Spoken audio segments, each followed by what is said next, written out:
All right, guys, welcome. Thank you for joining us this afternoon. I'm really excited to have Rona Pogrund and Shannon Darst to present about the O&M Vissit, which I believe is official now, but I'll let them tell you more about the visit and themselves. The opening code is going to be Texas 117. Texas 117. I'm writing it in the chat box. So without further ado, Shannon and Rona, feel free to take it away. Okay, thank you, Andrea.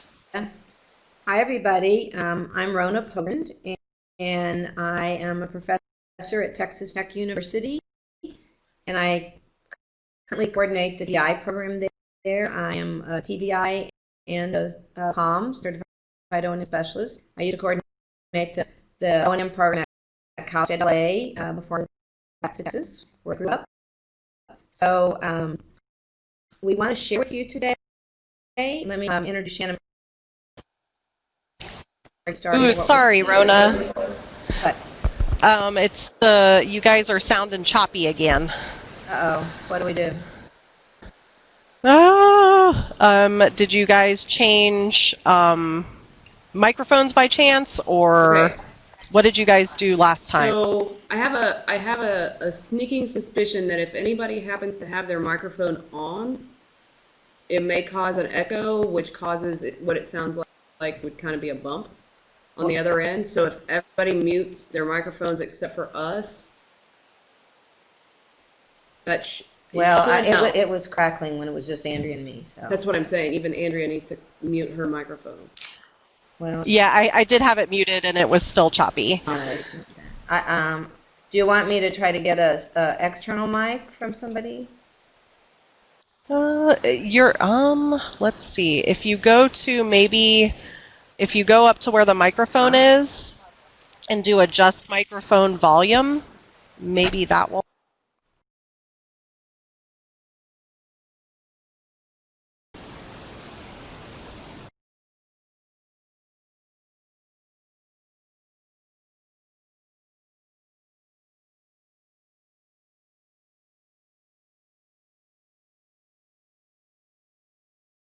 Is that any better? Talk a little bit longer and let me see. I'm hearing static on your end now again too.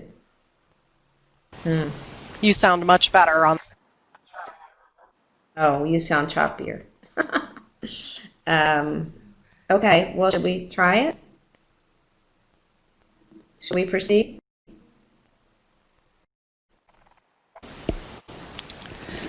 Some of the participants are typing. They are saying, somebody said yes, better. Let me see what else they say here. I'm sorry. And if you have, I don't know if you have the app on your phone. It happens. That's technology. Oh, they're saying it sounds much better. Okay, so let's go ahead and proceed, and we'll see how it goes. Sorry about that. Okay. All right. So I've introduced myself and introduced Shannon, and then I'll tell you about the visit. Hi, I'm Shannon Darst. I work for Texas Tech, and I'm an adjunct professor there, and I help out with the TBI internship. I am a TBI in district in the suburb of Austin, Texas. And I'm also finished with my O&M certification. I'll be done in summer. And one of the big things that I'm for working on that has to do with the validation and reliability, those statistics pieces on this tool. I'm sorry, guys. I think it's choppy again. I'm not sure what's going on. Yeah, maybe an external mic, but also if you have an iPad or a phone, you can download the app and use that as the mic. I've used that in the past, and that works pretty well. Is there a way to call in? Because we have a phone here. Would that work? It sounds better. Right now, it sounds perfect. Whatever you're doing right now is perfect. I'm just saying we could mute the mic and hook it up through the phone. If that would be better. I don't have a way to put the phone into the participants, unfortunately. I don't have a call-in line. I'm so sorry. So, no, it's okay. You guys actually sound really good right now. So I don't know what the difference is, but it sounds good. So we're gonna roll with it. Don't move. If it's a problem, you let us know again. We have some IT people here that might be able to problem solve. Just will us up a bit. Okay, so you met us both, and what Andrea asked us to speak about today is the O&M Vissit, which is the Orientation Mobility Visual Impairment Scale of Service Intensity of Texas, and it's basically a new tool to help O&M specialists determine the type and amount of O&M service. And I don't know if you all are familiar with it, but we have created a similar tool for TDIs to determine type and amount of service, just called the Visit. And I'll give you a little history about both of those in a moment. The next thing I want to do is just to acknowledge the development committee. We have a stakeholder committee called the Action Committee for the Education of Students with Visual Impairment Texas, and it's a stakeholder group. Oh, I'm sorry, guys. It's not good. I'm not sure what's happening. It's definitely skipping. Okay. I downloaded. It sounds better when my mic is on. They're Okay, saying. I downloaded the app on my phone. So if you want to give me the Okay. meeting URL, if you could tell me it, I'll type it into my phone. Sure. Perfect. It's https colon. I think it's forward slash, or is that backslash? That's backslash. Sorry. And then FIMC-VI. Oh, sorry. I can type it in this box. Okay, what is it? F. Repeat that, please. FIMC-VI .adobeconnect.com backslash FL services.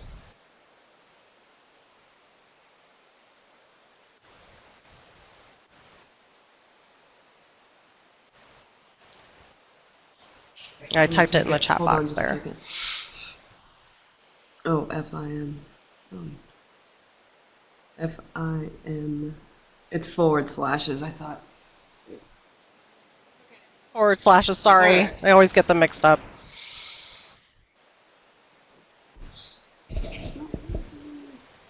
They're saying they can. You guys actually, yeah, they're saying they can hear you when my mic is on, so I'm going to leave my mic on. I'm just going to turn down the volume really low. That might help for some Do reason. we have the member login? Do we have a login? Is there a login, Andrew? A Oh. guest login? No, there should just be a guest login, Okay. and just type your name. You don't have to tell a login. Okay. Is it working? So what are we going to do? Mute my mic and go off Sorry, the phone? guys.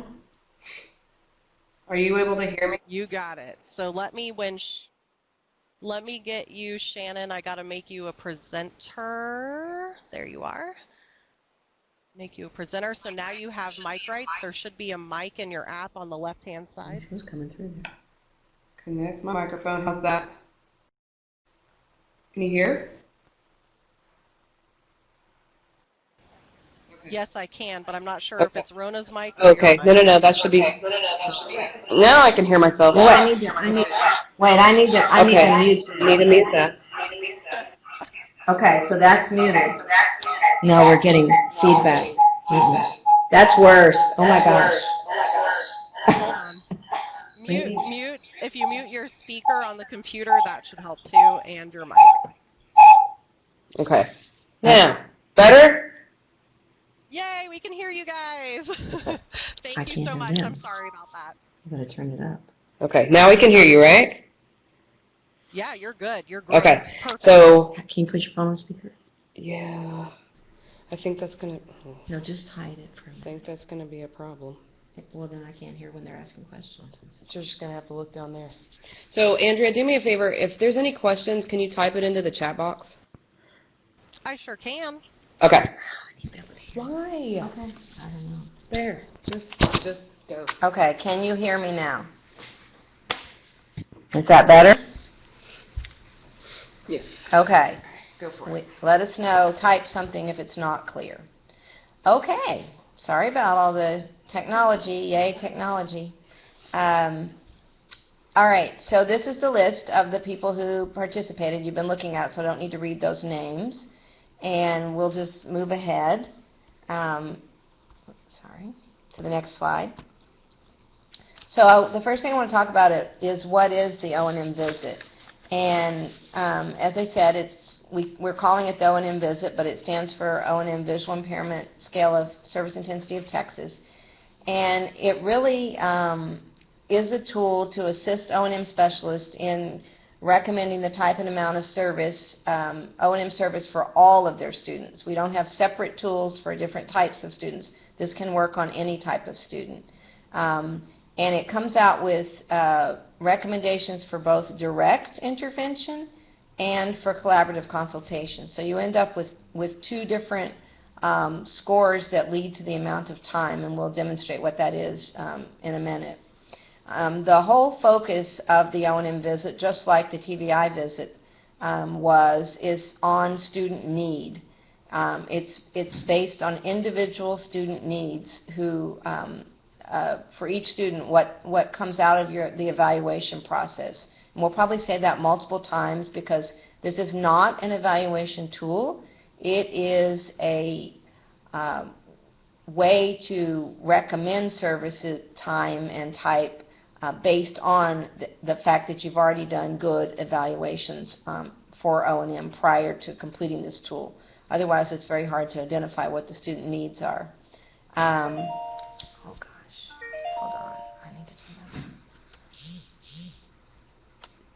And as I said, it's appropriate for all students with visual impairment, so you can use it with infants, with toddlers, with people who have low vision or totally blind, have any kind of multiple impairment. It doesn't really matter because you're just focusing on the need of the individual student.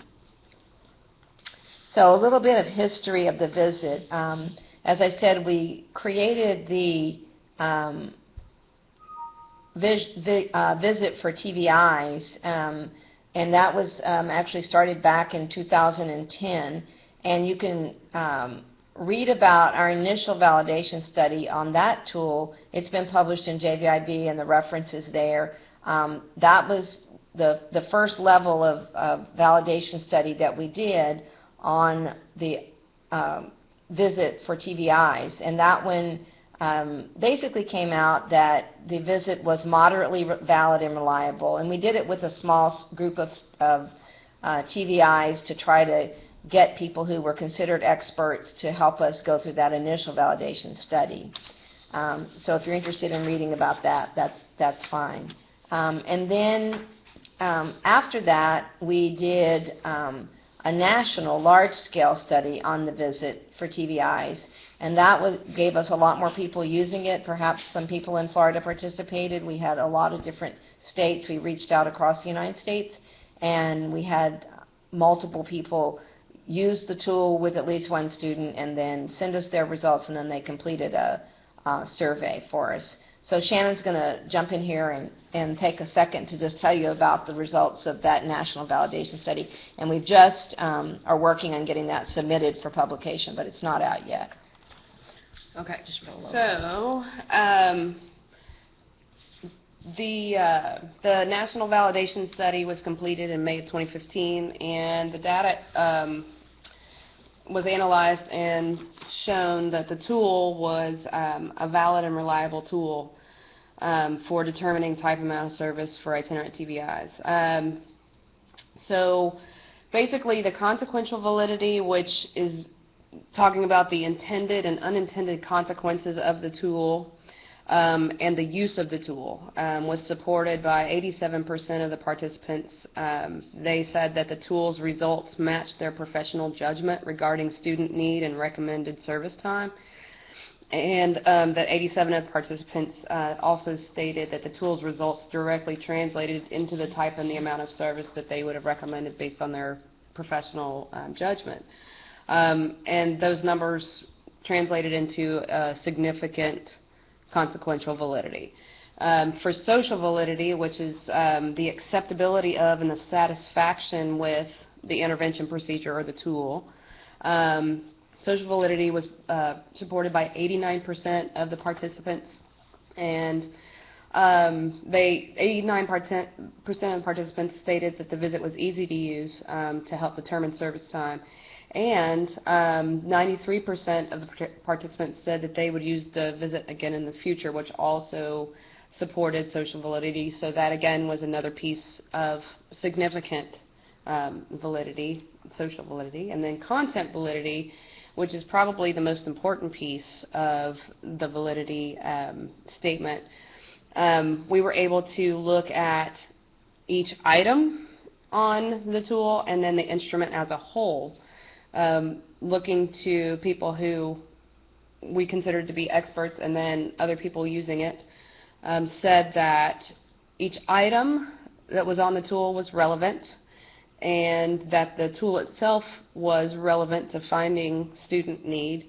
Both of those pieces of content validity were found to be significantly valid, with each item being, I think the lowest was 54%, the highest was 94%, and for that content validity for each piece you had to have 29% or higher to be significantly valid, so every item was significantly valid. And then for the entire tool, 83%, it was considered to be 83% valid, which that number needed to be 70 or above to be considered significantly valid. So all of the statistics proved that the visit tool itself was very significantly valid. And then we did internal consistency reliability for the reliability piece, which says basically that the tool is going to continue to do what it's supposed to do each time it's used. And the reliability statistic that we used was Chromebox Alpha, and it was 0.95, and a scale that is found to be, CVR, I'm sorry, CVR stands for, I just saw the question on there, the content validity ratio, and that's each item, and then the CVI,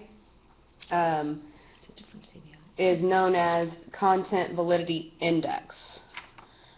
Did that help, Kathy? Okay. And then for, the Chromebox Alpha, we got 0.95, and then a scale that has 0.7 or above is found to be significantly reliable. So our statistics prove that we have really valid and really reliable tool. So moving from the visit for TVIs, the committee that worked on the other visit was called the Service Intensity Subcommittee. That was the group of people you saw at the beginning.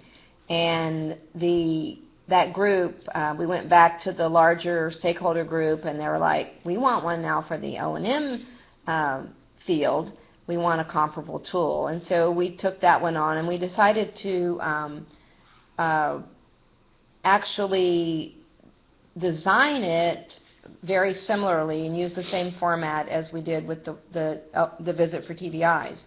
It was a little different challenge in that the visit for TVIs was actually completely around the expanded core curriculum, and so all the sections were easily broken down by the ECC, since that's primarily what TVIs do for their job. And so when we got, O&M is one of the areas of the ECC, as you know, and so it was a little bit more difficult for our group to come to consensus on what the different sections of the O&M visit should be. But we had a meeting that started out, we first met officially in February of 2015.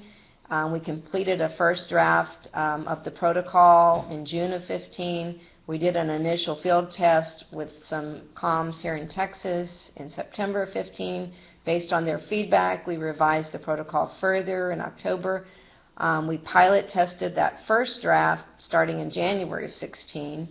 We wanted, to keep tweaking it, and so it was a very iterative process of refining it as we went and getting that feedback. And then we did, similarly to the one we had done with the other visit, an initial validation study that started in September of 2016, and we got that approved through our IRB process at Texas Tech University.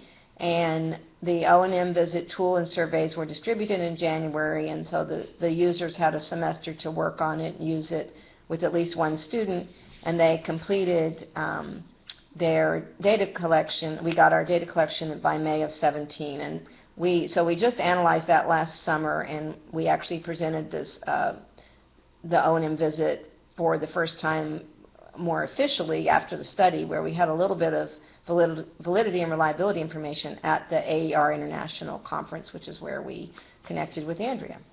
So before we get into the results of that, I want to just kind of show you the tool if you haven't seen it.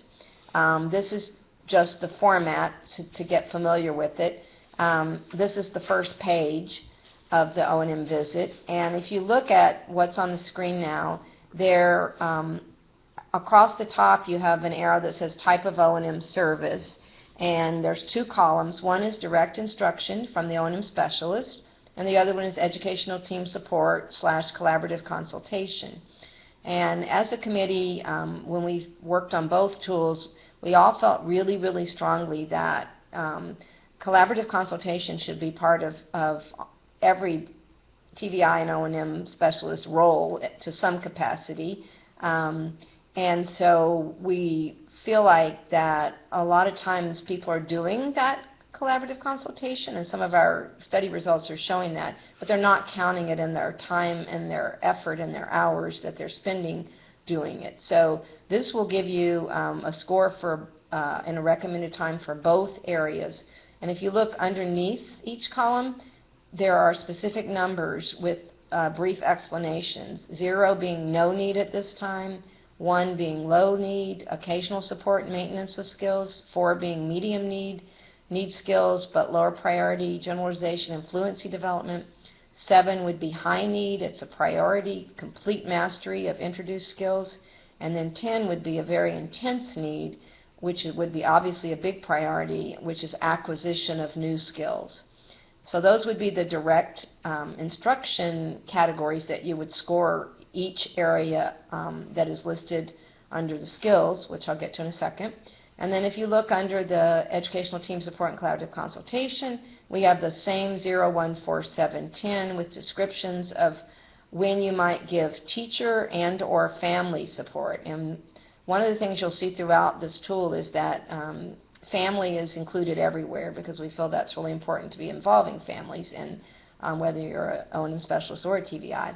But that gives you descriptions there for, how you would decide would a particular member of the educational team need my support.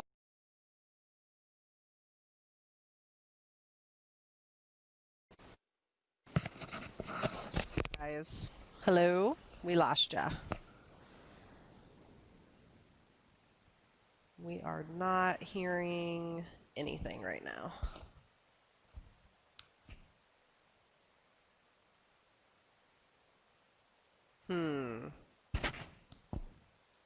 Not sure what happened. Do you hear them, Liz? No? Okay. Cannot hear you guys. Something happened. I see that your mic is going on, but I'm not sure why we can't hear you.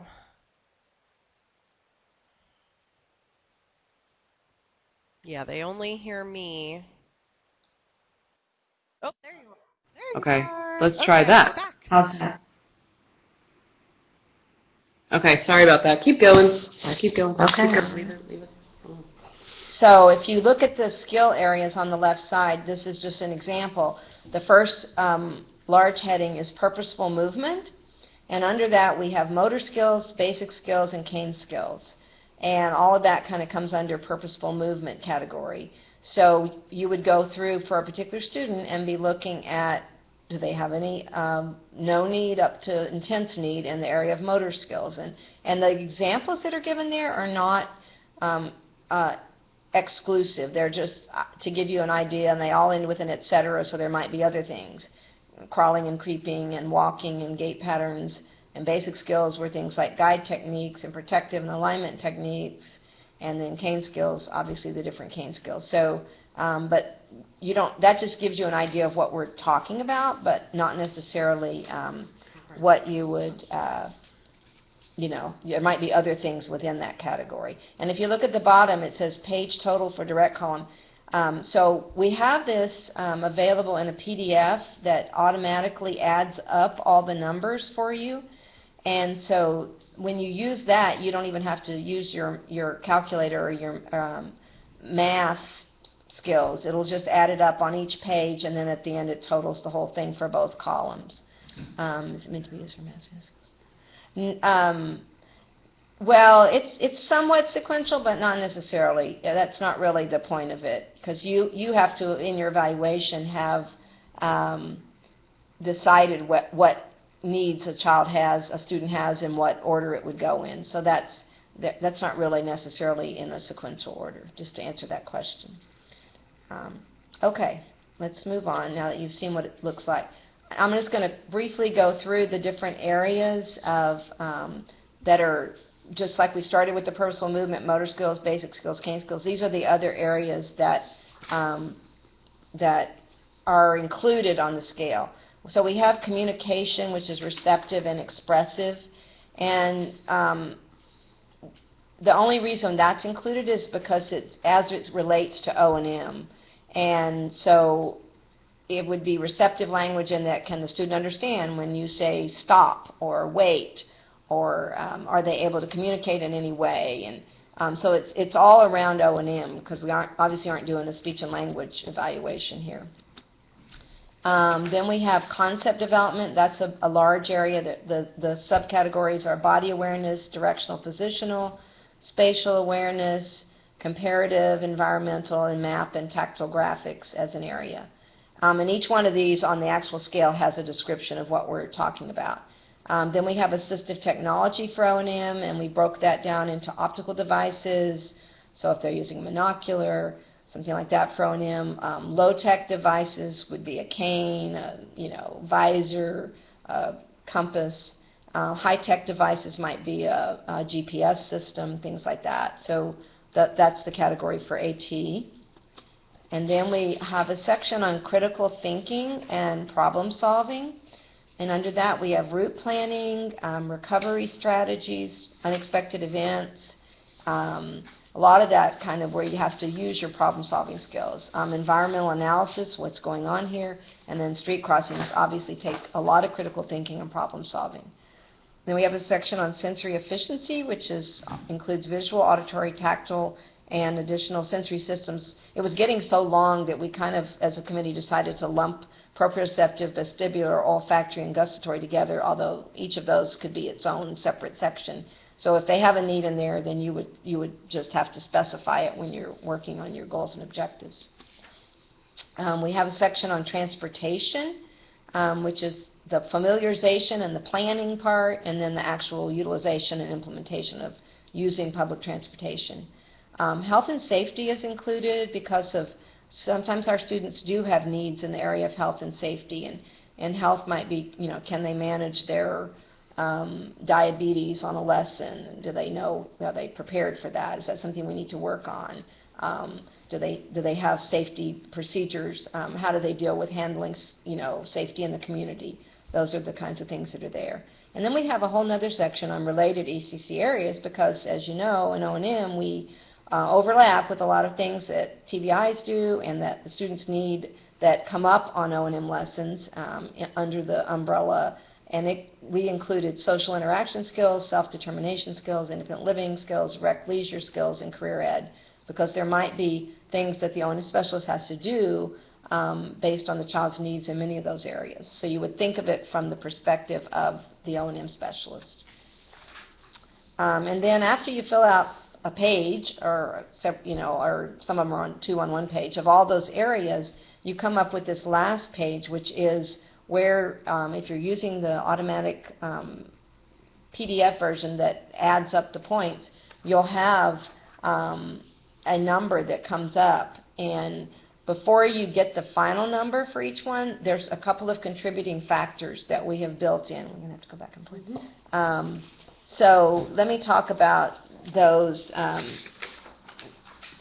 contributing factors. So one is transition. One of the things we wanted to include was that certain students that are moving to different environments, maybe they're going from home to preschool, or from middle school to high school, or from high school to a community work or community college, or whatever they're doing after school. Any of those transitions sometimes take more time for the O&M specialist to have to spend time on orienting to new environments or familiarization. So that adds 10 points automatically back. I want to go back to the contributing factor transition. And that might be that more time would be in direct instruction, or it might be under collaborative consultation. And then we have the medical status condition factor, which is another one that sometimes that one you might add more points to, or you might take away. For example, if someone, let's say a student got recently was in a severe accident, and so their needs for O&M were very significant because it was a sudden kind of vision loss. Or maybe a brain tumor or something like that, you would have to give more intense service. So you would get more points for that, 10 more points. But then at the other extreme, sometimes you have students who would come out needing lots of O&M skills, but they are too medically fragile, or their health condition impacts their ability for their stamina to be able to receive the service. And in that case, you would take off 10 points from the total. So that one is either a plus or a minus.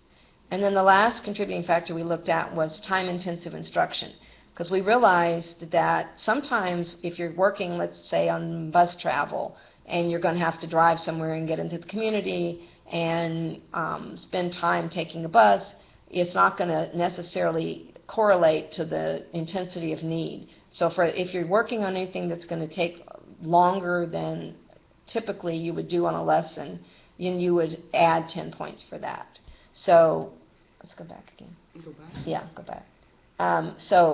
So all of those would come up into the box there where you would add 10, or in the case of medical, add or subtract. And if there isn't a need in any of those areas, you would just put a 0 in those contributing factor boxes.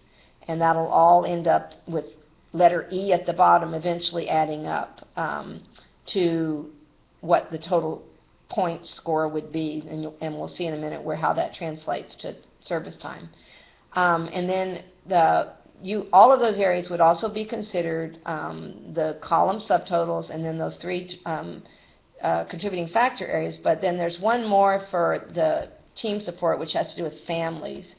So the additional areas of family support is, we called it AAFS just to make it shorter, these are areas that you might need to spend more time with the family on collaborating, but it's not going to necessarily show up when you're just evaluating the student's skills. So that's why we added this section. And it's things like, and it's the same scoring, 0, 1, 4, 7, 10. You would still use one of those numbers on each box if it applies.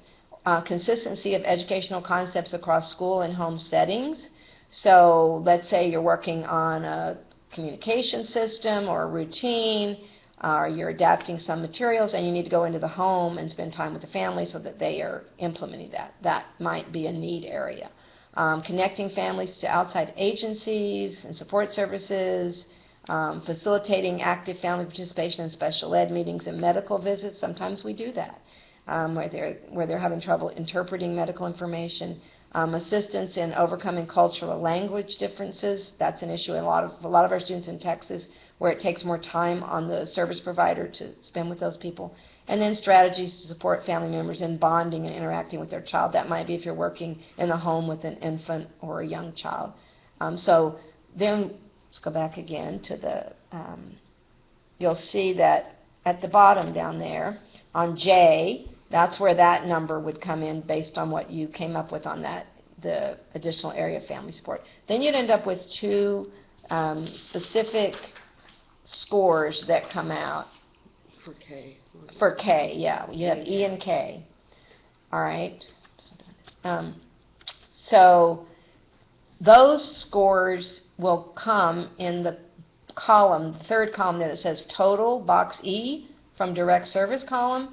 And then the collaborative consultation one, oh no, this is just for direct service. This is all about direct. So you have scores on the rubric, the number ranges on the left side, and then in the middle you have the range of suggested service time. And across the top you have an example where it says 56 to 69 is the score, and the example, what that means is 30 to 45 minutes a week.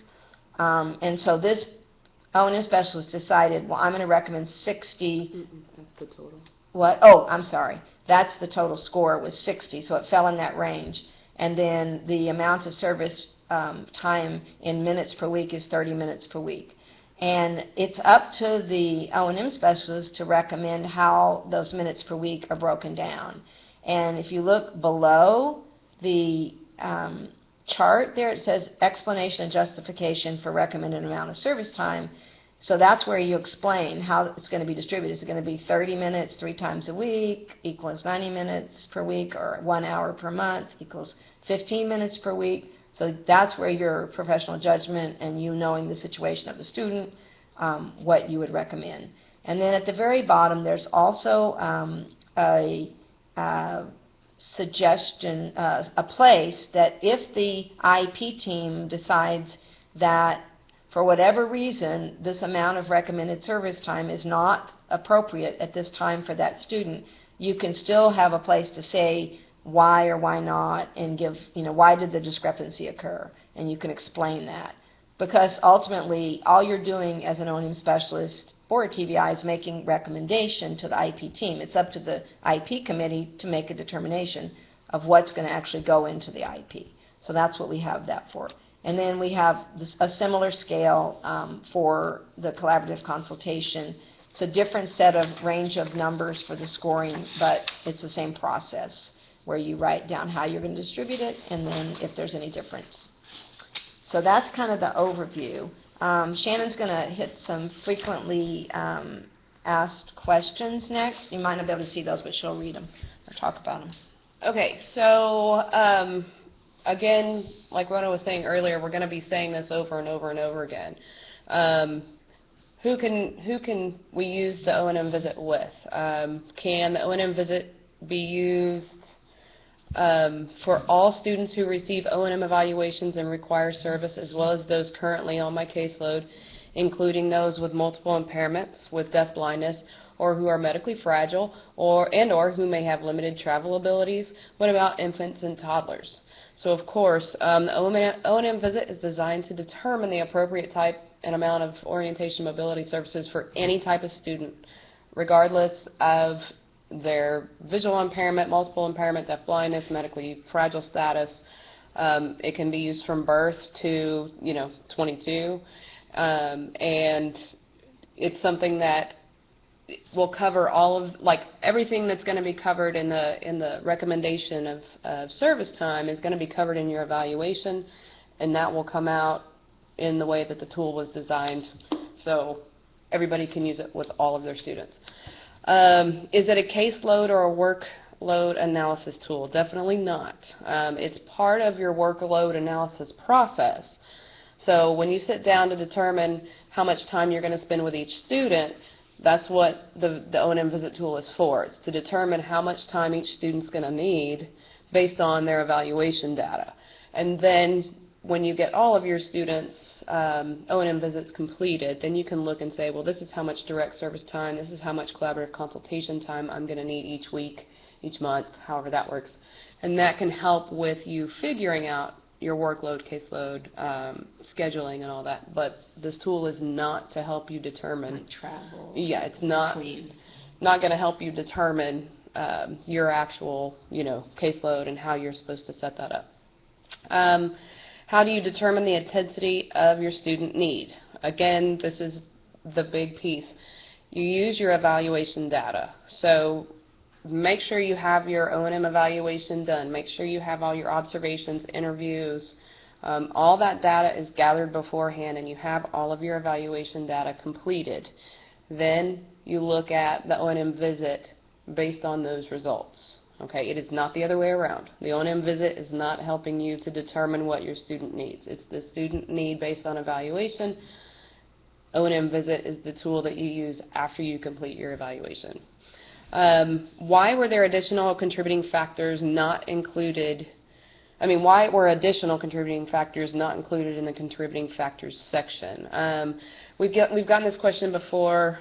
Okay, so I'm sorry, I saw a couple of questions. Is it meant to help decide if we're going to serve as consult or direct, or just guide the amount of service after we've predetermined? Okay, so here's the thing. So sometimes there's going to be, I'm going to go back real quick and show you guys. So let's say we're talking about direct service time, for instance. Let's say that your score from box E falls in that very bottom category, 0 to 22. So let's say that your student shows up that they really don't need direct service of any sort. Could happen. And that is something that could happen. So on your direct service time, you could put 0 and explain why on your justification, and then you may end up having collaboration, maybe an hour a semester, or 30 minutes a semester, basically maybe just to get them started back into the school year, or get them started at a semester, however that might look. Those things are possible. But you're going to want to determine that based on the student's evaluation. So to answer your question, Tori, it can help you decide if it's going to be collaborative consultation, direct, or both. But you're going to need to use the tool based on your student's evaluation before you say, I'm just doing consult or I'm just doing direct. So use the tool based on the evaluation to help you determine if it's one or both. Does that make sense? And then, Joanne, how would this tool compare to the Michigan?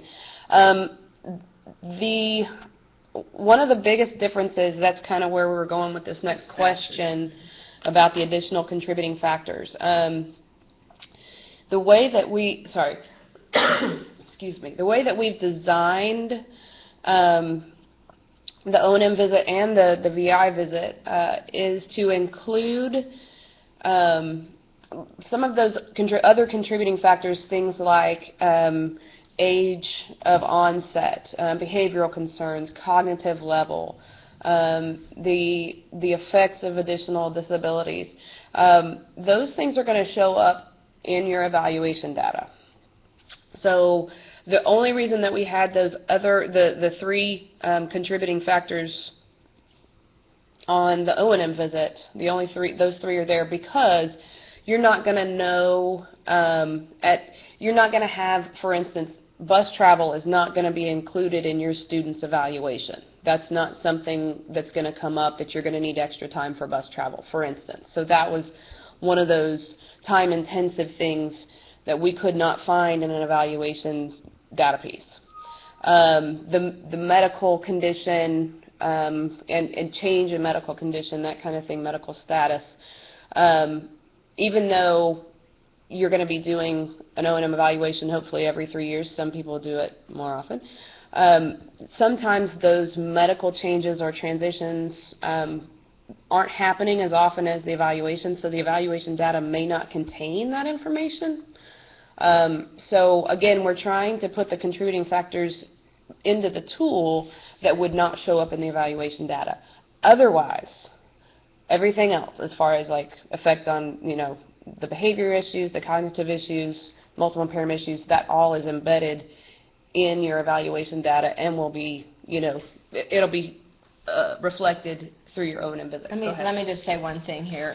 One of the other big differences that our group came up with compared to the Michigan, it's very heavily weighted on the amount of vision that a student has. They've kind of lumped it that they weight based on vision.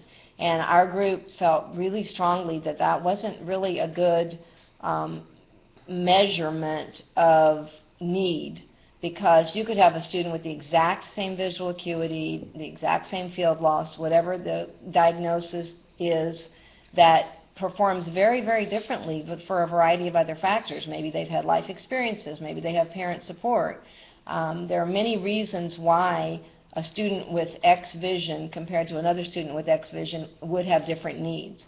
And that's why we decided to take that whole vision piece out of it, which is a big difference from the Michigan when you're asking what the differences are. That's probably, to me, the biggest difference, because it's going to get reflected in student need no matter what the particular visual acuity is. And so we aren't lumping kids in that way. Okay, there was another question that just came up. How do we adjust for the different amounts of minutes per week? The form's based on a 2,400 minute a week school week. So how many minutes, I guess this was for Joanna Hoskins, how many minutes a week do you guys go to school? Because, again, we're talking about, this is the average weekly, minutes in a school week. But, of course, we did, 1,900. Wow. Y'all don't go to school as often. We go to school more in Texas. Yeah.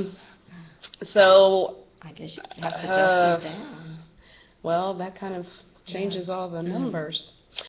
I'm going to have to, excuse me, I'm going to have to look into that, because 2,100, that's really interesting. Everybody's different. Huh? I know. 1,800. Does that, elementary here is only 1,800, only 6 hours a day. Oh, that's including lunch, recess, all the specials and all that? That's a short day. Bell to bell is 1,800 minutes. Wow. Huh. Interesting. Well, let me think about that. I need to think about it, because I've got to sit and think about how that might affect the statistical validity of this. But let me go through the rest of these frequently asked questions and think about it for a minute, and I'll get back to you guys before the end of the presentation. All right. So, okay, what do I do with the O&M visit document when I've completed it? Hopefully you'll be able to add it to your student's IEP paperwork. It is, because it is a valid and reliable tool, it is a legal piece of paper that can show your administrators and the student's team, this is how much time we've determined and recommended the student needs for O&M. So again, that's what you want to do. If that's not something that your administrator is okay with at this point, again, keep it with your student file. Use it for the next time that your student's coming up for an annual IEP or any kind of change, and review it and do a new one at that time. Should the value of intensity reflect the services I'm currently providing? No. The O&M visit should not be used to justify your current level of service. You're hoping that your professional judgment and what comes out on the O&M visit are going to be the same. That would be really awesome. That means that you're coming up with the right times based on your student need. But the tool should be based on your student evaluation and not on the time that you need or that fits into your schedule. What if the O&M visit indicates the need for more services than I'm currently able to provide? Again, we're talking about what your student needs. So if you come up with a larger amount of time that the student needs, but because there's not enough of you to go around on your caseload, or your district's not able to hire another O&M service staff to help, you would write that on the end of that paper, on the end of the, I'm going to show you real quick. You would write it down here. If the recommended service time is indicated by the O&M visit does not match the IEP team, say why. And then right there you could write it, why you're not able to provide that amount of service. Should a student who has direct service also have time allotted for educational team support and collaboration? Yes. Again, hopefully you are talking to your students' team, their parents, the teachers, anybody who's, TAs, anybody that's working with them, and that you're collaborating on their O&M so that they're getting reinforcement throughout their school day and their school week. You want to give yourself credit for the time that you're spending doing that, and you also want to make sure that that goes into the student's IEP so that future O&M people who are working with the student understand that they need both direct and collaborative consultation. Sometimes travel time as an O&M travel to an O&M instructional location is needed. How does the O&M visit factor into that? We already talked about that. On that one section for the contributing factors, we added that into the travel time per student. But again, the O&M visit is not your caseload analysis tool, so just make sure that you're not counting that travel between students as service time. That would be part of your workload analysis and not part of the O&M visit. What if my student has so many needs that it would take more than a year to address them all? So you're going to pick the areas that have the highest number, highest amount of need based on that student's evaluation at this time. You're probably not going to be doing bus rides with the infant. That is probably not going to come out in their evaluation data as a part of their student need. But again, base the amount of time and the priority of the areas on the student's evaluation data. Okay, is that you? Yeah. What am I doing to get something to drink now? So, based on the results of the validation studies for the visit for TVIs, we did conduct last year an initial validation study, and these are just some of the participant information that we gathered. The O&M visit scale was sent to 34 nominated expert comms in 10 of the 20 educational service center regions in Texas. We have, our state is divided into 20 regional areas called service centers. And we asked people who were the VI consultants or O&M consultants in those service centers, as well as some of the outreach staff at Texas School for the Blind and Visually Impaired, to nominate O&M specialists who they felt would be good candidates to do this initial validation study. And we had criteria so that they had at least 3 years experience, they had completed a university program, we had other kinds of qualifications like that were, if they'd served as a mentor for other O&M specialists, because we wanted people who basically were considered high quality O&M specialists at that point to give us the feedback on the tool. So the O&M visit was actually, when all was said and done, completed and returned by 24 of these comms from 8 ESCs. And some people who originally said they want to participate, didn't finish for whatever reason. But we did get a total number of 56 O&M visit forms that were completed. We had to have them returned.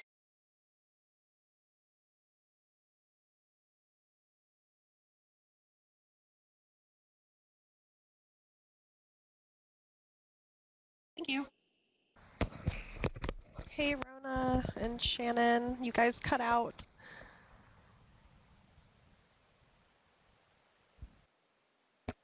I think Is it working again now? I think it stops after. Yep. Can you hear? Yes, we're back. Okay. Wait, yes.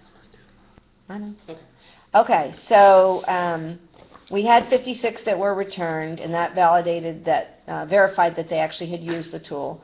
And some of the demographics were that they were all certified O&M specialists in Texas, 80.95% females, 19.05% males.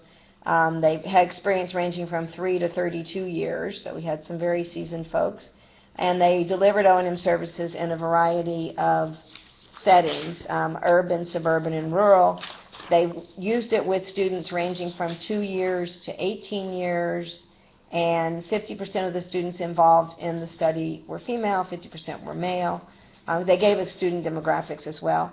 They ranged from early childhood to 11th grade, and then if you look at their degree of visual impairment, it was actually came out to be used on a variety of students, those who are totally blind, legally blind, functions as blind, mild low vision, significant low vision. I don't know why we had no CDI, but that's just how it came out.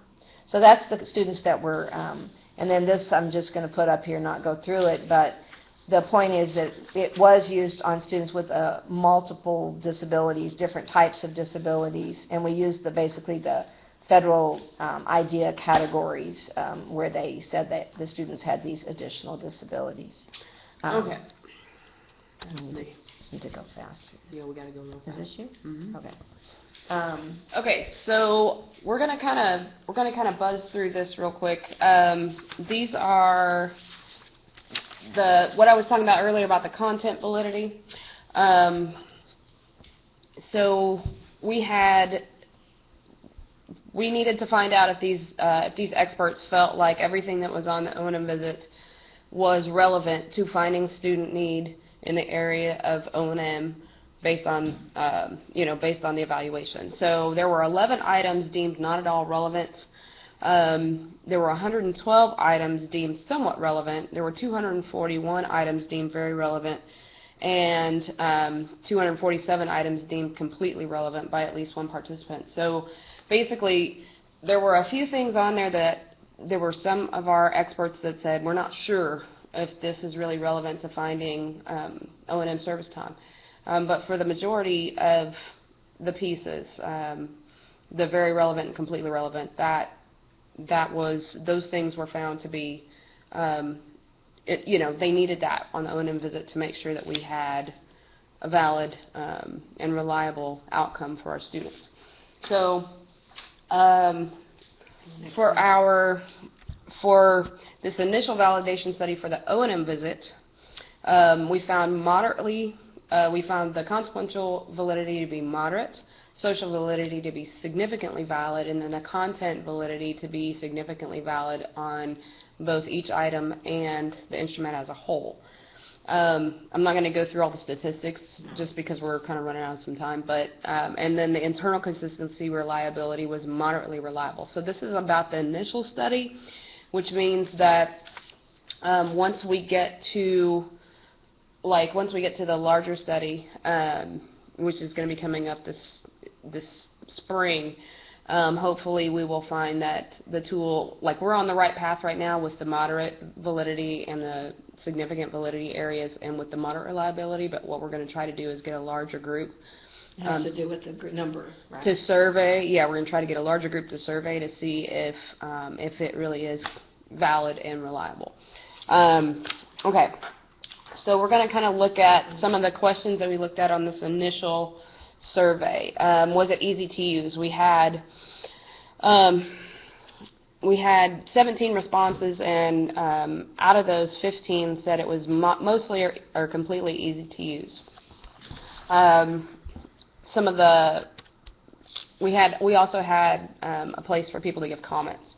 Once I started, it was very easy to use. I downloaded it, so it did all the scoring for me, best way to do it.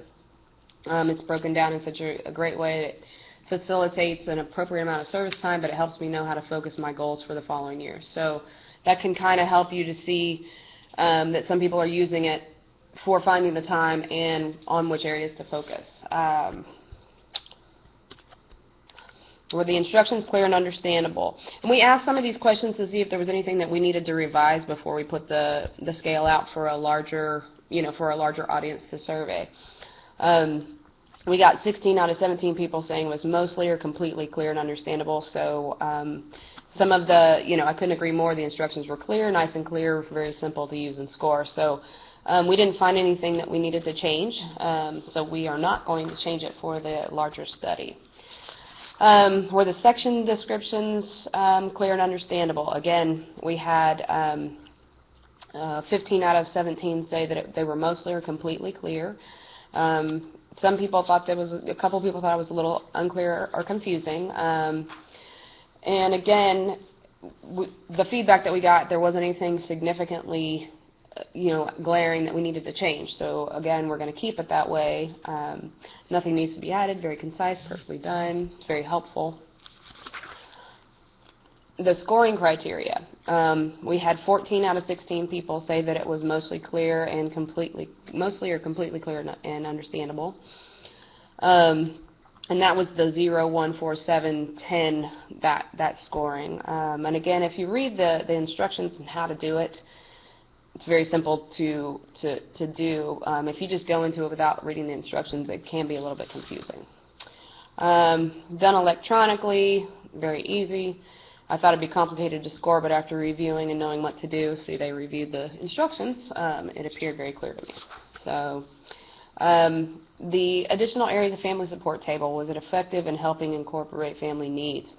This one was kind of all over the board. There were some people that said yes, it was very effective, or mostly or completely. Some people said it was ineffective. Sometimes, some of the feedback was sometimes the parent sees things that are overlooked and the family input is important. I thought this section was appropriate. There were areas of need that I would not have considered. I think it's a crucial component to the O&M visit. Did you base your O&M visit scoring on student need? And of course, on their evaluation results. And of course, that was part of the instructions. It's part of how we designed this tool. And we had 2 people said somewhat or completely not based on evaluation results. So that's not really how, that's not how you're supposed to use the tool. You're supposed to be using that evaluation to score everything on the O&M visit. We just want to reiterate that.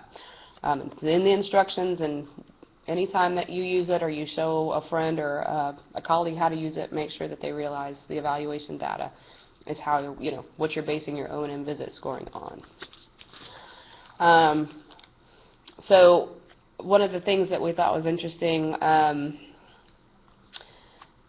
I felt the time was in line with the students' needs. I didn't have consult minutes before, but I've provided them, and this assessment justifies the need. So we got to remember that people are probably doing collaborative consultation, but they're not really putting it into the IEP, and this will help change that. The contributing factors section, was it useful for you? And we had 13 out of 17 say that it mostly or completely was useful. Because each student is different, it's good to have a specific section to address these specific needs. I need to utilize that section better, in my opinion, especially areas of transition and medical status and condition. This section was very well thought through. So, all the other contributing factors that we talked about earlier should be evident in the evaluation data. Those 3 things that we added for contributing factors are there because it's not going to show up in your evaluation data. Did the results match your professional judgment regarding student need and recommended type and amount of service? So 13 out of 17 said mostly or completely. Some of the feedback we got, yes, my personal professional results and the outcome of the O&M visit were very close. Both students I performed the O&M visit on were spot on for services. So we were talking about people who've been doing this for a long time who are very well versed in, coming up with recommended time and service for their students. It was matching what they were feeling was right. Which shows us a lot about how our tool works, but it also shows that, we have a pretty good idea about the direct and the collaborative consultation amounts based on that student need. This would be very beneficial for me to share with my administration about why there's such a high need for more O&M services. So again, you can walk in and say, based on this evaluation data, here are the numbers that say, why my student needs, an hour a week. Did your results directly translate into the type and amount of service that you recommended? Again, this one was kind of all over the board. We had 9 out of 17 say mostly or completely. Then we had 5 say mostly not or completely not translating. So basically, when those people said that it mostly or didn't completely translate, the answer to that was, it's what I would like to do, but we're currently underserving O&M due to the logistical side of things and a somewhat resistant administration. We probably all heard that before. There's not enough people, there's not enough O&M staff, there's not enough time in the day. I could work 10 hours a day and I still wouldn't get it all done. We get that.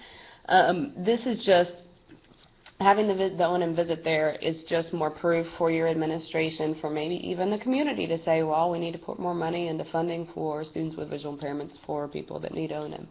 And here's why. We have numbers to prove it based on student need.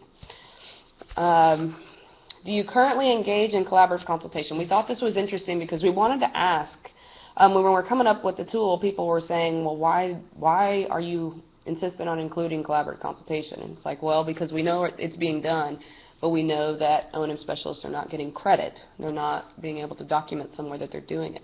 So everybody that took the survey said, yes, I'm doing collaborative consultation. And then we asked them, do you document how much you engage? And if you, half and half, 8 and 8 said yes and 8 said no. So some people are getting that credit. Some people are writing it down that they are talking to families and student team members and that they're doing consultation. The other 8 are just doing it as part of what they do on top of their direct service, but they're not including it. Do you think collaborative consultation should be documented? And everybody, of course, said yes. So we just wanted to kind of make sure that all the O&M specialists are on the same page. But maybe sometimes it's administration or another factor that's not allowing them to document that collaborative consultation. Do you feel the O&M service delivery model that includes collaborative consultation is an efficient way to deliver O&M services? And of course, everybody said yes. Let's see. And what some of these people were saying, as an O&M specialist, you cannot possibly be there to help the student generalize their skills on a daily basis. This collaboration will help with generalization. Yes, it impacts, follow through of other professionals working with my students. So it's like people are coming in to teach O&M services, and they want to make sure that all the team members are helping that to continue on a daily basis. Do you feel that the O&M visit is a better tool for determining the type amount of service than other available tools or methods you're currently using? 14 people said yes, 3 people said no.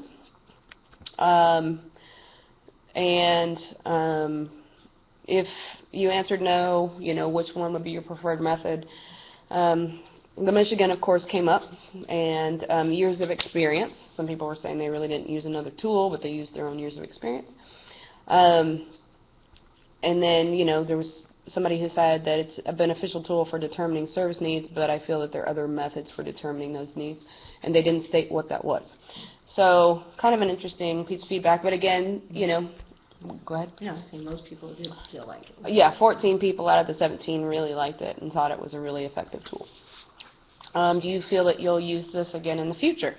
16 people that answered the question said yes, and no one said no. So, that's pretty good feedback. I thought this was the most accurate, concrete, and reliable source of information compared to Michigan. Yes, I would like to use it for all my students. I liked using the O&M visit. It was helpful in determining service time. I would highly recommend it to others. So we got a lot of really good feedback about the use.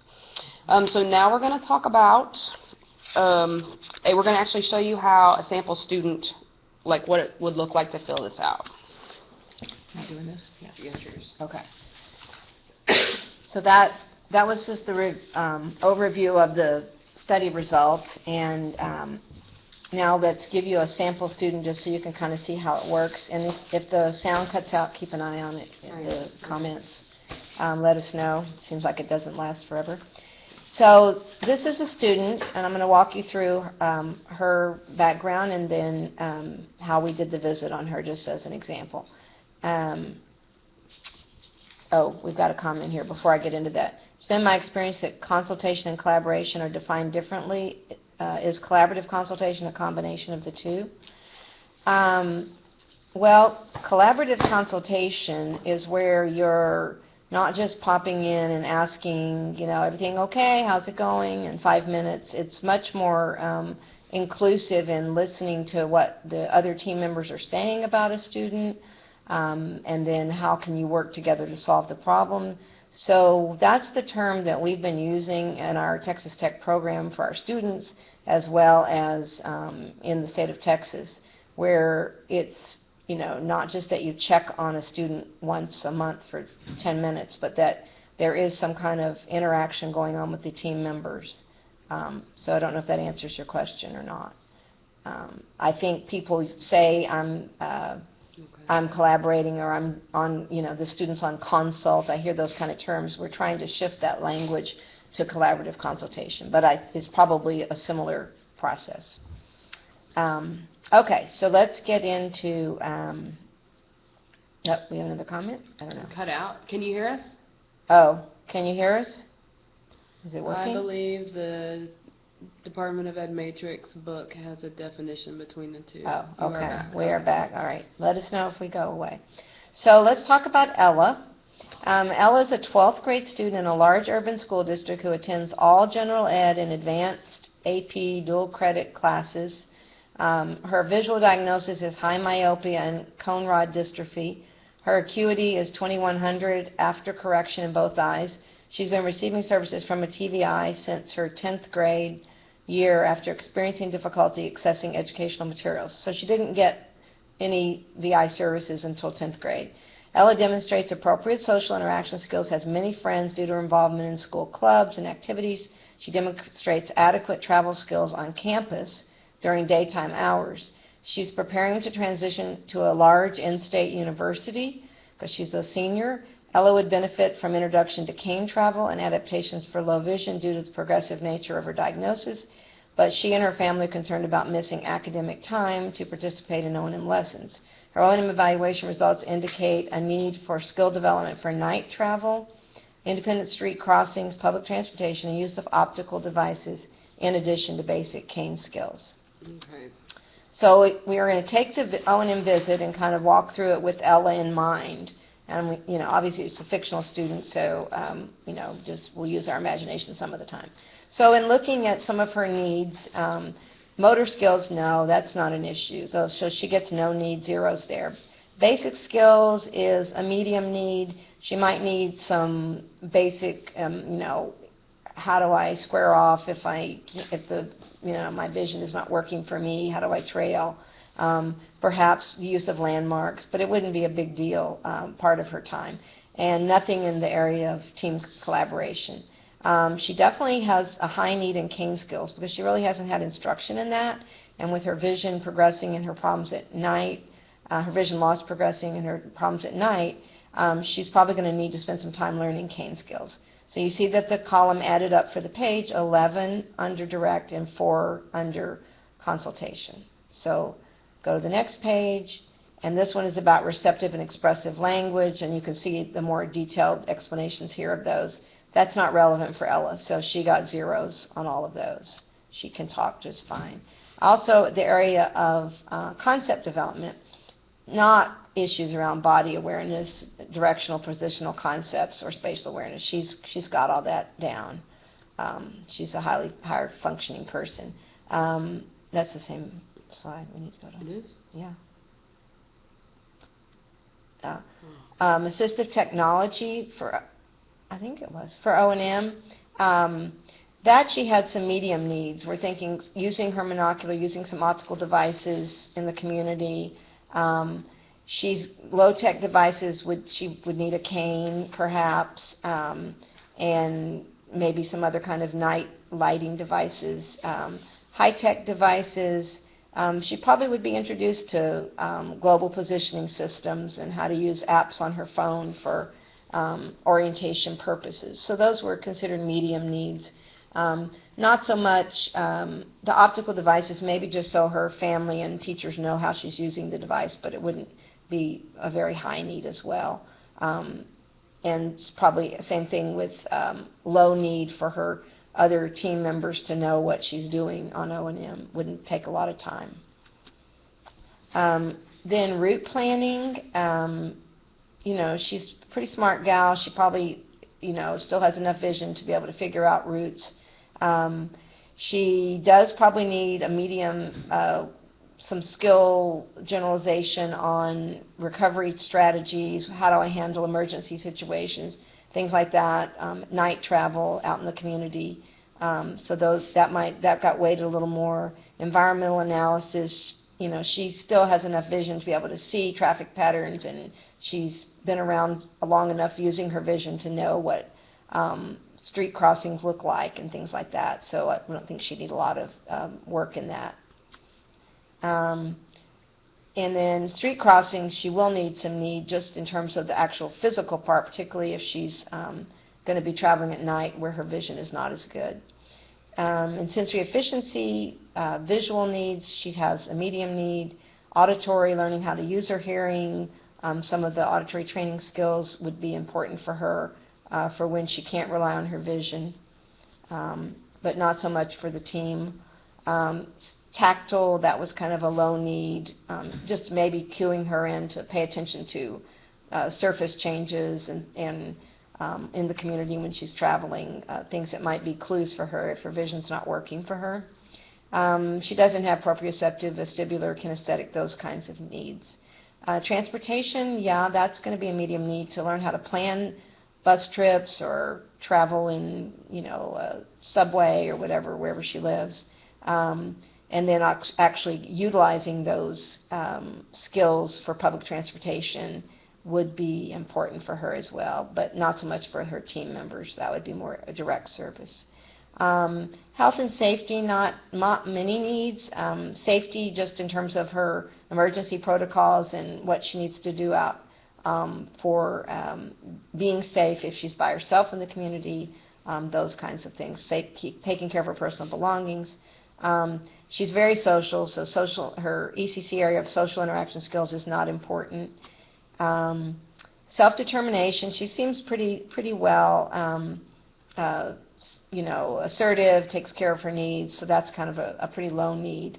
Independent living skills, the thought there was really that she will need some instruction in perhaps doing things where vision isn't reliable, organizational skills, accessing agency support, things like that when she's out in the community.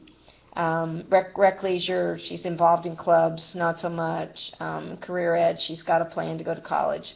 So that wouldn't be something the O&M specialist would be spending much time on at this point. So that comes up with, we have A, which is the total direct column subtotal, which is 59, and the collaborative consultation came out with 11, so she's not going to need a lot of collaboration with the team members.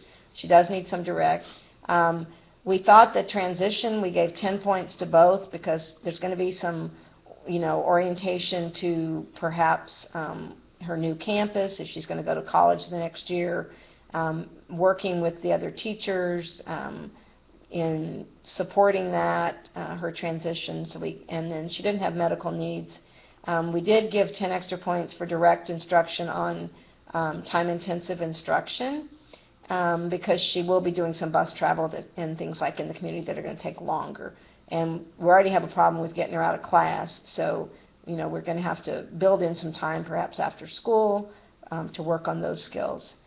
So she go to the family support, and then I'll come back to this. So for family support, there wasn't a lot of need, but the O&M specialist that filled this out felt like there was a medium need to have consistency across home and school, so some communication with parents about these are the skills she's learning, come out and observe a lesson, and connecting family members to outside agencies. That might be things like the Department of Rehabilitation. That's usually a combined effort with O&M and TVIs. So there would be a little bit of time that would be involved on the O&M specialist's part. So if you go back, they come up with 79 and 29 as the two scores. And then we go forward to, you're going to talk about these. Okay.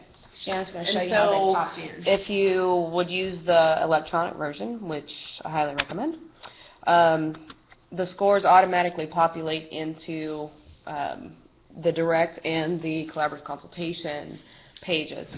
So the 79, as you see, popped into the line that's in the 70 to 80 range, which would translate to 45 to 60 minutes a week. And this O&M specialist recommended 60 minutes a week. And if you look down at the bottom, the explanation of how it's going to be broken up, she's saying 60 minutes once per week.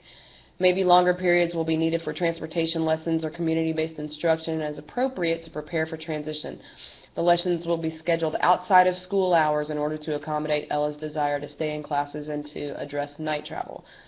So the student, at the bottom it says if the recommended service time does not match the IEP team's decided amount of service statewide. The student was being seen 15 minutes a month by the previous O&M specialist. I just took over this caseload this school year. Ella does not want to miss any part of her school day to meet with O&M specialists. She makes it clear that her classes are more important for her future success. So basically, by working with the student's team and the family, they've figured out ways that they can give the O&M services outside of school time and in the evenings so that she doesn't have to miss class. And then again, for the collaborative, the educational team support collaboration, that 29 populated into the third line here, the range of 27 to 39, which said 10 to 15 minutes a week. That was the range of suggested time. This O&M specialist put 15 minutes a week. And then in the breakdown, the justification, they said 30 minutes 2 times a month to be addressed with Ella's family. So basically, a lot of the things that they're going to be addressing in the collaboration piece is going to be mostly with the family because a lot of this O&M time is going to be happening after school time and, in the evenings. Let's see. Oh, is that me and me? That's you. Okay. Then we'll have some questions. So to finish up, just so you know the next steps for the O&M visit, we are going to further analyze the data from the initial Texas validation study, and I think Shannon's, by one of your questions, has come up with an issue about the minutes, so we're going to be looking at that. When you don't have the same minutes, we go to school in Texas. Could be an issue, but she'll work on thinking through that. And then as we noted, we're going to conduct a large-scale national validation study of the use of the O&M visit. It's getting IRB approval now, and hopefully we'll be able to launch it right after the first of the year in the spring of 2018. And I'd love at this point to have any of you listening or any of your colleagues who are willing and would like to participate in this study to email me. And at the last slide, my email address is there, rona.pogrund@ttu.edu. And we'll collect your email name to when we're ready to start the survey, start the study, and contact you to participate at that point. So please, we are going to, the more people we get, the better validation reliability scores we come up with. And so that's always a problem in our field, and not having enough numbers.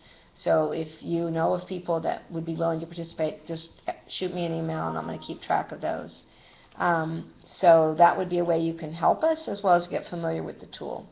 And then just about 2 weeks ago, at the request of everybody in Pittsburgh, I have now been able to add the O&M visit to the TSB-VI website, and it's available free for use by COMS, so you can download it, and the website is there. If you just Google O&M VISSIT, and Google will say, do you mean VISIT? And you say no,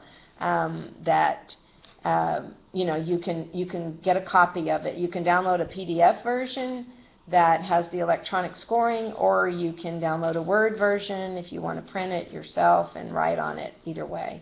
And if you participate in the study, we'll send you the PDF version of it as well. Okay. Do we have questions? We do have some questions. Okay. So there was a question about the comp time. And again, I think Andrea already addressed this, that some districts will comp time out, like, they will flex your time. You come in late on a day, or they give you, time at another time during the week, or however that might work. But again, that would be on a district by district basis. We have it in, and I don't know if this is true in Florida, but we have it in Texas law that you can do instruction in expanded core curriculum areas out beyond the school day. So we have that to show administrators when you need to be working, on the evenings, weekends, that kind of thing. And as far as, do you have to be a comms to use the O&M Vissit? Yes, you do. What do you use in Florida? Do you use ACVREP certification, or do you have a state certification?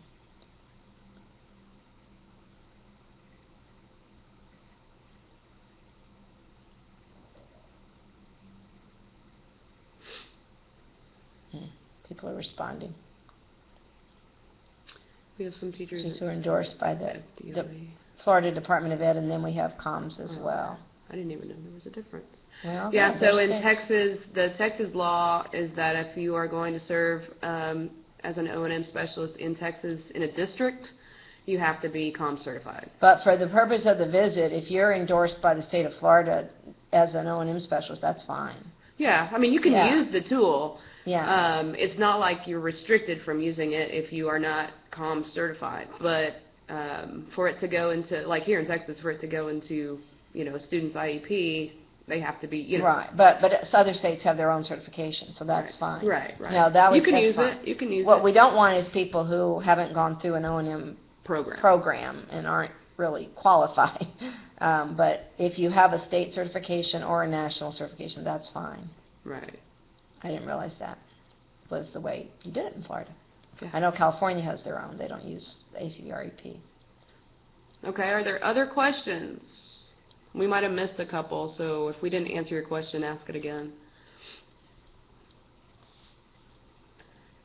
DOE requires an O&M program, right? Okay, so if they have a program, that's fine. Like, for instance, it's not something that a TBI who is not O&M certified should be filling out. Right. Does that make sense? Like, that would be a reason why we say it's for O&M specialists and O&M instructors. Okay. Are there other questions? Multiple. Wow. I kind of like this. I get hard trouble watching answering. I'm kind of glad it's typed. How will you get back to us about? Oh, okay. Oh. So I'm going to have to sit down and do some statistical work. I'm not certain. Send it to Andrea when we have an answer. Yeah. Would that work, Andrea? You could get it out to people? It's probably going to take me, a week or so because I really need to sit down and crunch some numbers. I'm not certain that it's going to make a huge difference. It probably isn't. I'm going to have to recalculate the ranges to see how far off it would be, if it is. Our students are in school from 8:15 to 2:30, 16 to. That's so bizarre. I think ours go like 8 to 3. So can I ask a question? Do you guys, do you go to school for a certain number of days or a certain number of minutes per school year?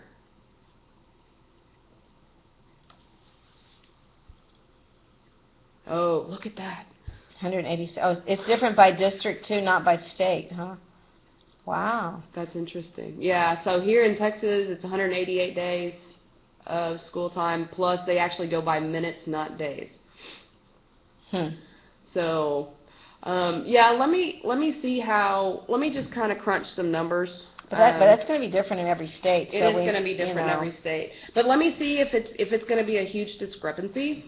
I don't think it will be. Because if it's a matter of the range going, 1 or 2 points either way, It's not you gonna can be. still pick within that range. I don't know that it would make a big difference. Right. But, it's something to look at. And we're talking about statistical differences. I didn't actually include that on the tool, but there are statistical differences. So you have a range on kind of either side for, the tool to still be valid and reliable.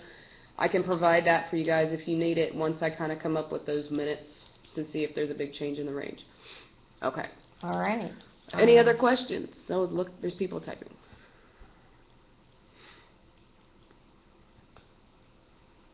Okay, sure, no problem. I've got it written down. Okay. The amount of minutes needed are the amounts needed based on assessment and tool. The amount of minutes needed are the amounts needed based on the assessment and the tool. Is that a question or a comment? I'm not sure I understand. Yeah. Kathy, what do you mean by that? Can you clarify a little bit?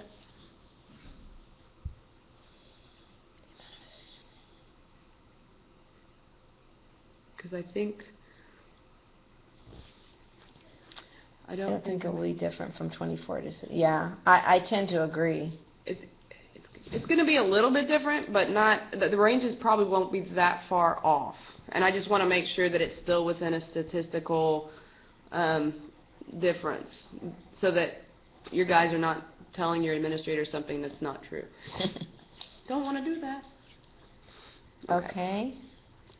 I think we're at 2:30, but we're certainly willing to stay if anyone else has questions, because we lost a few minutes with our technology problems.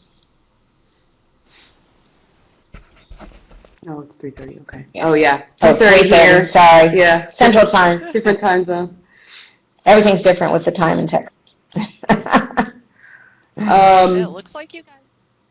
Yeah, make sure that you guys send us your email addresses so we can include you on the surveys. We'd like you guys to use the O&M Visit and give us feedback.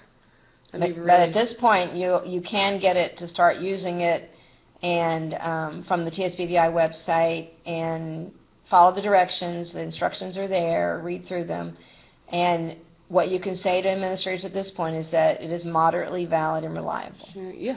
Oh yeah, sorry. We have our email addresses right here. Oh. Totally forgot about that. There they are, and there's the O&M Visit webpage. So there's my email. If you want to participate in the study, just shoot me an email. Okay, yes, thank you. Yes, thank you. Yeah, Kathy, just go ahead and send us an email about your questions about the whole comms thing. One of us would be happy to talk to you about it.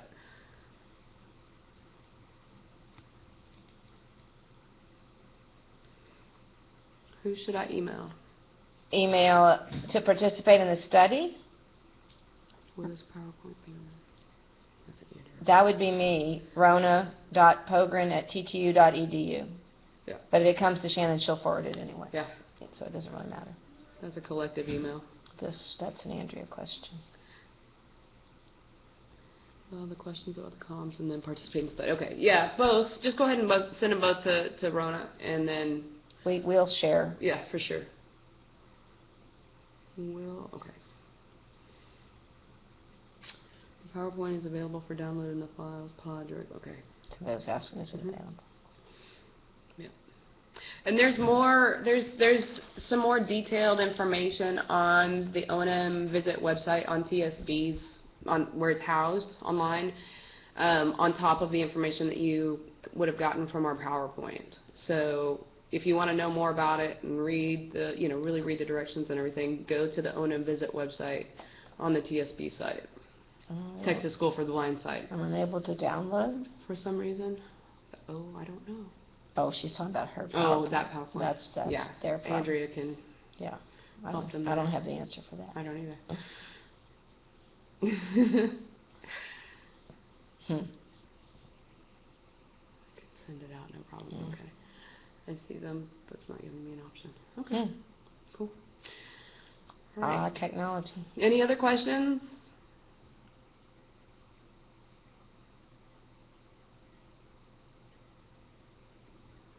Since we are finishing up, I wanted to say wreck me tech to my fellow. Wreck 'em tech. Who was it? Guns up, guns up. I didn't see guns who up. who wrote that. Closing code. That's her thing. Okay, guys. I didn't hear it opening. I can't download the file box either. Okay. I want to hear the. Andrea's got those I problems. want to hear the closing code. Because I'm gonna get Yeah. credit for this.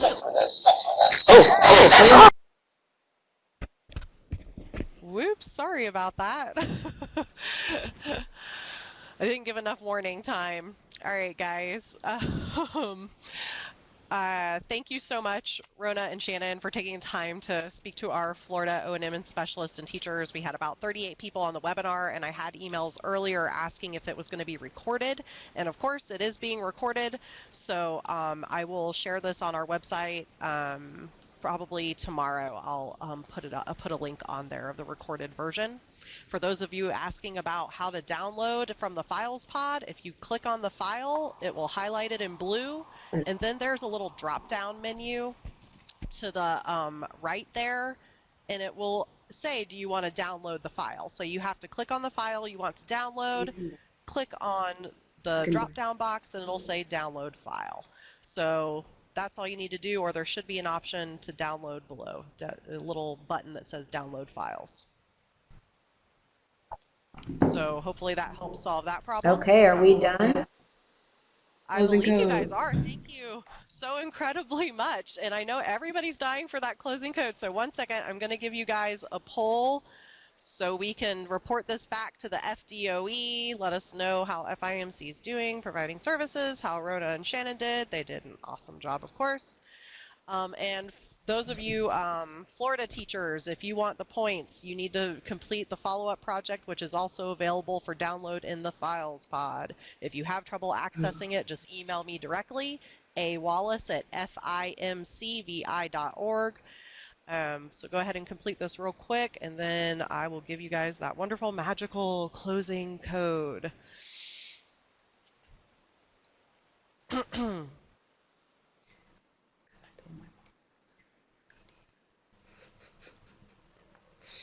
That's why she let me go.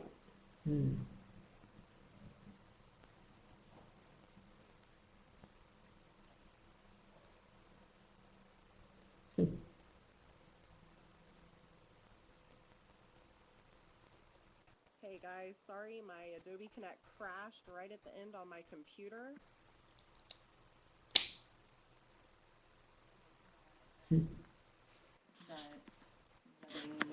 Can you all hear me? Yeah. There you are. Okay, sorry, my Adobe Connect crashed right at the end on my computer, but thankfully I had my iPad up as well. So let me get out of this screen and go back to the layout. Thank you everybody for your feedback, and here's that awesome closing code. It's VISSIT, VISSIT 11.7. VISIT 11.7. So thank you again, Rona and Shannon. I sincerely appreciate all your time. And I'm sorry for the technical difficulties, but we worked it out. So thank you very much. Okay, well, thank you, Andrew, for arranging this and for reaching out to us. Bye. Thanks. Bye, everybody. Absolutely. Bye-bye. Thank you, everyone.